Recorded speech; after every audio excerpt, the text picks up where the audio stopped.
Here are some motivational words that will boost your confidence and style. So let's begin. शुक्रिया अदा करने को कहते हैं gratitude या thankfulness. हिम्मत को इंग्लिश में कहते हैं resilience, हार्ड टाइम से दोबारा खड़े हो जाना. हिम्मत को कहते हैं courage, डर को जीतना. तरक्की को कहते हैं growth, अपने आप को बेहतरीन बनाना.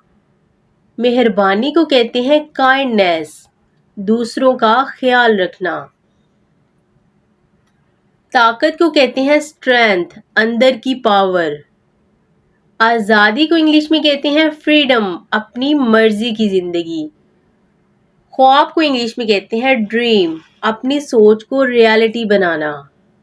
सब्र को कहते हैं पेशेंस, वक्त का इंतजार करना और उम्मीद की इंग्लिश आप बताएंगे. Remember words have power. Keep learning, keep shining and follow for more inspiring English. Thank you.